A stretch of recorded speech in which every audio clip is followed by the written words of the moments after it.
Hi hello friends, ఈరోజు మనం ఈ వీడియోలో వచ్చేసి ప్రతిరోజు ఉపయోగించేటటువంటి ఇంగ్లీష్ వాక్యాల గురించి నేర్చుకుందాం. అంటే ఎట్లా అంటే మనం డైలీ నిత్య జీవితంలో ఉపయోగించేటటువంటి సెంటెన్సెస్ అనమాట. అంటే ఇది ప్రెసెంట్ టెన్స్ సింపుల్ సంబంధించి నేర్చుకుందాం. అందులో డైలీ ఒక 10 చూద్దాం. అందులో ఫస్ట్ వన్ వచ్చేసి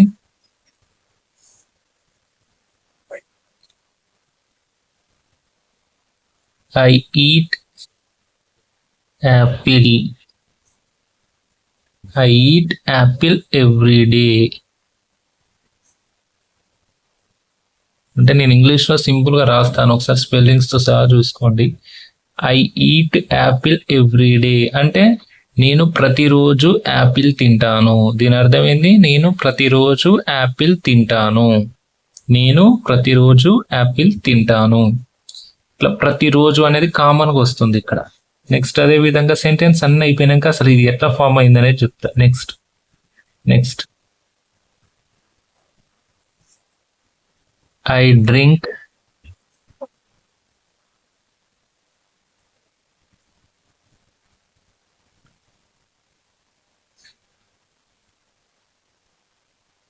డ్రింక్ కోకోనట్ వాటర్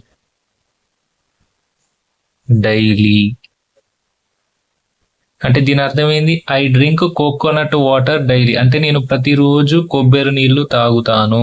నేను ప్రతిరోజు డైలీ అంటే నిత్య జీవితంలో రెగ్యులర్గా నేను ప్రతిరోజు డైలీ ఏం చేస్తాను? నేను కొబ్బరి నీళ్లు తాగుతాను. నేను ప్రతిరోజు కొబ్బరి నీళ్లు తాగుతాను అంటే ఇది. ఐ ఈట్ యాపిల్ ఎవ్రీడే అంటే నేను ప్రతిరోజు యాపిల్ తింటాను. సరే, ఇప్పుడు ఐ అంటే నేను అయిపోయింది. సరే, ఇప్పుడు ఏం చేద్దాం? వి చూడండి.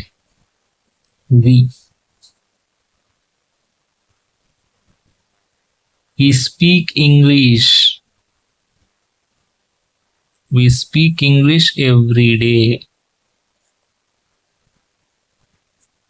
We speak English every day అంటే వి అంటే ఎవరు? మేము. స్పీక్ ఇంగ్లీష్ అంటే మాట్లాడతాము. ఎవ్రీడే అంటే ప్రతిరోజు. మేము ప్రతిరోజు ఇంగ్లీష్ మాట్లాడుతాము. మేము ప్రతిరోజు ఇంగ్లీష్ మాట్లాడుతాము. Next fourth one. వి అయిపోయింది కదా, next they. Next they go to temple every week. Every week అంటే ప్రతి వారం. గో టు టెంపుల్ అంటే గుడికి వెళ్తారు. ఎవరు? వారు. They go to temple every week అంటే ప్రతి వారం వాళ్ళు గుడికి వెళ్తారు. ప్రతి వారం వాళ్ళు గుడికి వెళ్తారు. సో ఇక్కడ చూడండి, మీరు మంచిగా గమనించండి. సరే, ఇంకొకటి చూసిన తర్వాత కంప్లీట్ సెంటెన్స్ చెప్పి ఫిఫ్త్ ఎగ్జాంపుల్ చూడండి. ఈ షీట్లు కూడా ఉంటాయి కదా, మళ్ళీ షీ. ఓకేనా?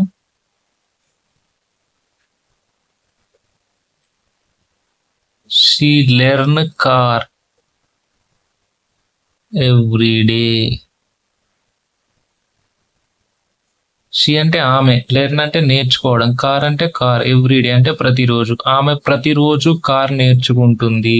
ఆమె ప్రతిరోజు కారు నేర్చుకుంటుంది. అట్లా ఆమె ప్రతిరోజు ఏం చేస్తుంది? కారు నేర్చుకుంటుంది. సో ఇక్కడ చూడండి, మీరు ఇది ఎట్లా సెంటెన్స్ ఫార్మ్ చేసి చూడండి. ఐ, వి, దే, ఈ, షీట్ అనేది ఏంటి? సబ్జెక్టే కదా. సబ్జెక్ట్ ప్లస్ ఈట్ అనేది verb 1, drink verb 1, speak verb 1, go verb 1, learn అంటే నేర్చుకోవడం. మీనింగ్స్ తెలుసు కదా. ఈట్ అంటే తినడం, డ్రింక్ అంటే తాగడం, స్పీక్ అంటే మాట్లాడడం, గో అంటే వెళ్ళడం, లెర్న్ అంటే నేర్చుకోవడం. ఇది వెర్బు 1 ఫామ్ ఇది. నెక్స్ట్ తర్వాత అంతా ఆబ్జెక్ట్ వచ్చింది. ఆబ్జెక్ట్ ఇది మనకి ఏ సెంటెన్స్ అయింది? ఇది టెన్స్ లో ఏ టెన్స్ అయింది? ఇది ప్రెసెంట్ టెన్స్ అయింది. Simple present tense. Simple present tense. ఓకేనా? ఇదేంటిది? Simple present tense. ఈ సింపుల్ ప్రెసెంట్ టెన్స్ ని మనకు ఇంగ్లీష్ లో ఇంగ్లీష్ నేర్చుకోవడానికి ఈ విధంగా ఉంటుంది. బట్ ఎగ్జామ్ పాయింట్ ఆఫ్ లో ఇట్లా వర్డ్ ఇచ్చి ఇట్లా సెంటెన్స్ ఇచ్చి ఇది ఏ టెన్స్ అనేది ఎగ్జామ్ లో అడుగుతారు. అప్పుడు మనం ఏం చేయాలంటే సింపుల్ గా ఇదంతా గుర్తుపెట్టుకోకుండా last every day, daily, every day, every week, every day, ఇట్లా ఎవ్రీ అని వచ్చింది అనుకో అది ఖచ్చితంగా అది సింపుల్ ప్రెసెంట్ టెన్స్ అని గుర్తుపెట్టుకోండి. అట్లా దీని స్ట్రక్చర్ వచ్చింది కదా, సబ్జెక్ట్ వెర్బు అని ఆబ్జెక్ట్, సబ్జెక్ట్ వెర్బు అని ఆబ్జెక్ట్. పెద్ద కష్టపడాల్సింది కూడా ఏం లేదు ఇందులో. ఇంకొక ఎగ్జాంపుల్ చూడండి, 6th వన్. షీ కూడా అయిపోయింది కదా. నెక్స్ట్ హీ తోటి కూడా ఒక వర్డ్ సెంటెన్సెస్ అనేది ఫామ్ చేద్దాం. He play cricket. He play cricket every day. అంటే దీని అర్థం ఏంది? హీ అంటే అతడు, ప్లే అంటే ఆట ఆడడం, ఏంటిది క్రికెట్, ఎవ్రీడే అంటే అతడు ప్రతిరోజు క్రికెట్ ఆడుతాడు, అతడు ప్రతిరోజు క్రికెట్ ఆడుతాడు, అతడు ప్రతిరోజు క్రికెట్ ఆడుతాడు. అట్లా ఈ విధంగా మీరు సెంటెన్సెస్ అనేది ఫామ్ చేసుకోవచ్చు అనమాట సింపుల్ గా. ఇంకా కొన్ని ఎగ్జాంపుల్స్ కోసం మీరు ప్రాక్టీస్ చేయండి. ఇప్పుడు ఏమున్నాయి ఇందులో? ఐ వచ్చింది కదా, యు ఉంది. మనకు సబ్జెక్ట్స్ ఏముంటాయి? ఐ.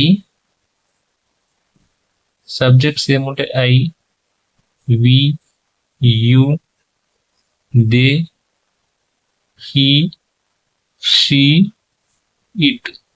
ఎన్ని? 7. ఈ 7 ఉంటాయి కదా.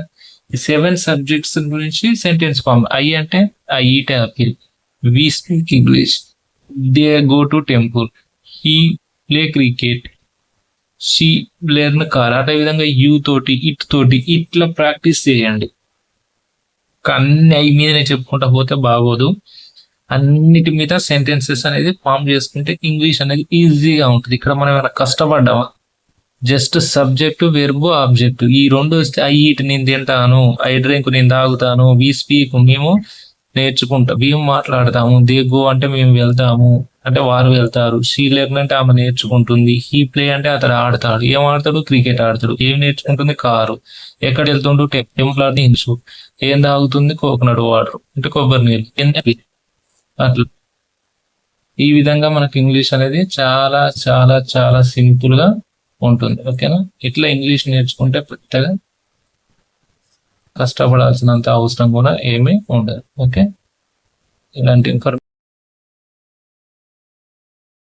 ఈ విధంగా సింపుల్ గా సెంటెన్సెస్ అనేది ఫామ్ చేసుకుంటూ నేర్చుకోండి. ఓకేనా? ఇలాంటి మెయిన్ ఇంపార్టెంట్ సెంటెన్సెస్ కోసమైనా, స్పోకెన్ ఇంగ్లీష్ పర్పస్ కోసమైనా మన ఛానల్ అయితే సబ్స్క్రైబ్ చేసుకోండి. సబ్స్క్రైబ్ చేసుకొని లైక్ చేయండి. ఒకవేళ మీకు ఇంట్రెస్ట్ ఉంటే మన స్పోకెన్ ఇంగ్లీష్ లో సబ్స్క్రైబ్ పక్కన జాయిన్ అనే బటన్ ఉంటుంది. దాని ద్వారా జాయిన్ అయితే మీకు స్పోకెన్ ఇంగ్లీష్ కి సంబంధించిన పీడిఎఫ్ ఉంటుంది. మొత్తం ఈజీ వేలో ఇంగ్లీష్. నాకు తెలిసి ఇప్పటి వరకు ఎవరు చెప్పకుండా అంత ఈజీగా ఇంగ్లీష్, అంత ఈజీగా మీకు ఇంగ్లీష్ అనేది నేను నేర్పిస్తాను. సో ఆ స్పోకెన్ ఇంగ్లీష్ పీడిఎఫ్ ఇస్తాం. నాది 1 hour 48 minutes ఉంది కదా వీడియో ఒకటి. అది చూసుకుంటా వీడియోని ప్రాక్టీస్ చేసుకోండి. అంటే ఒకటే రోజులు రాదు. నేను జస్ట్ అది బేసిక్ ఇన్ఫర్మేషన్ కోసం ఇచ్చా. ఇప్పుడు ఇట్లా ఒక రోజు ఇట్లా నేర్చుకున్నాం అనుకో సెంటెన్స్, ఆ డే మొత్తం ఇట్లాంటి ప్రాక్టీస్ చేసుకోండి. 6 కాదు, ఒక 20, 100, 30 అట్లా 100 అట్లా ప్రాక్టీస్ చేసుకుంటేనే మీకు ఇంగ్లీష్ అనేది వస్తుంది. Okay, thank you.